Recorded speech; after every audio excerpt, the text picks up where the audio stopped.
जी ज़रूरत आहे, पर लाड़ जे कूणनि जहिड़ा मुंहिंजा ख़्याल बि कॾहिं कॾहिं हाड़े जे हरणनि जियां छाल हणंदे ज़ख़्मी थी पवंदा आहिनि।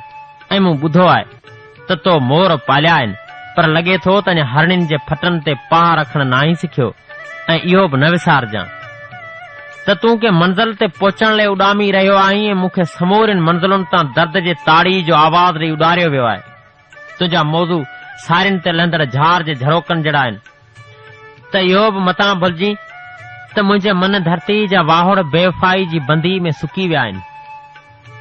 अॼु बि पिरिन जा वाहियल पल अंदर जी एतिरी ज़मीन आबाद कनि था जंहिं दर्द तिरनि जी पोख ते तुंहिंजे जज़्बनि जी झार सदाई तरसी पवे, तॾहिं बि लफ़्ज़नि जा संग ख़ाली कोन थींदा। मुर्की विया वापसि ॾेई विया, मुर्की मुर्की माणा ॾेई विया वापसि, ख़त पुराणा ॾेई विया, दर्द विछाणनि ते लेटाए सिर खां सूर विहाणा ॾेई विया। चुगजां पई तूं चांवर वांगे, सुरकनि जा कुझु दाणा ॾेई विया।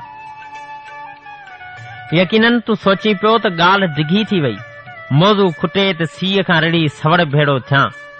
तुंहिंजी इहा हक़ीक़त बि अखियुनि ते, पर इहो बि ॿुधी छॾ त अदब अख़लाक सूंहं सचाई प्रीत पंहिंजाइप दोस्ती ऐं दर्द ते लिखण खां पहिरीं पेन जी मस जाचींदो वञजां, मतां कलम साथ छॾे वञे ऐं मौज़ू अध में रहिजी वञनि। ऐं ॿियो त वसकारा गुज़री विया, पर तुंहिंजे निगाहुनि जा वलर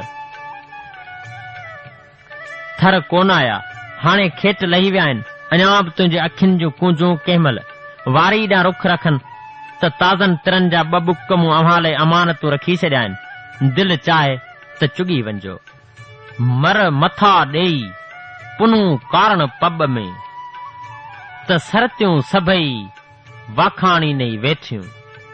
आऊं उहो ई साॻियूं थर भिटुनि जे गुमनाम विथिन में रहिजी वियल, सिर्फ़ मिटी जो माण्हू।